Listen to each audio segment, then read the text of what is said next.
የዛምቢያ ካቶሊክ ጳጳሳት ከሀገሪቱ መሪዎች ጋር በጋራ ለመስራት ያላቸውን ቁርጠኝነት አረጋገጡ። የዛምቢያ ካቶሊክ ጳጳሳት ሀገሪቱን ለመገንባት ከሀገሪቱ መሪዎች ጋር በጋራ ለመስራት ያላቸውን ቁርጠኝነት በድጋሚ አረጋገጡ። ጳጳሳቱ ቤተክርስቲያኗ በሁሉም ደረጃ ካሉ የሀገሪቱ መሪዎች ጋር አብሮ ለመስራት ያላትን ቁርጠኝነት በድጋሚ ያረጋግጡ ሲሆን ይህም በሀገሪቷ ለሚገኙ ዜጎች የጋራ ጥቅም ፍትሐዊ የሆነ ማህበረሰብ ለመፍጠር የጋራ ኃላፊነት አስፈላጊ መሆኑን አጉልተው አሳይተዋል።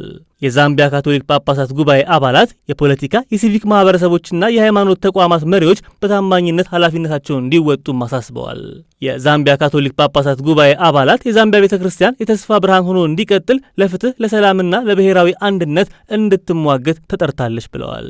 በአገሪቱ በትምህርት፣ በጤና አጠባበቅ፣ በስራ ዕድል ፈጠራና የተፈጥሮ ሀብት እንዲሁም የአካባቢ ጥበቃን ጨምሮ ብሔራዊ ትኩረት የሚያስፈልጋቸው ቁልፍ ቦታዎች መሆናቸውን ጠቁመዋል።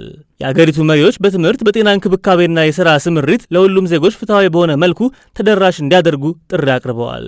ሁሉን አቀፍ ዲሞክራሲያዊ ዜጎች ተሳትፎ እንደሚያስፈልግ አጽንኦት የሰጡት ጳጳሳቱ በአገሪቱ ያለውን የሃይማኖት ነጻነት ማረጋገጥ ያስፈልጋል ብለዋል። ጳጳሳቱ በመጨረሻም ባስተላለፉት መልእክት የአገሪቱ መሪዎች በእውነት ላይ የተመሰረተ የፖለቲካ ውይይት ባህልን እንዲያዳብሩና እንዲያበረታቱም አሳስበዋል። መረጃው የኤስአይ አፍሪካ ነው።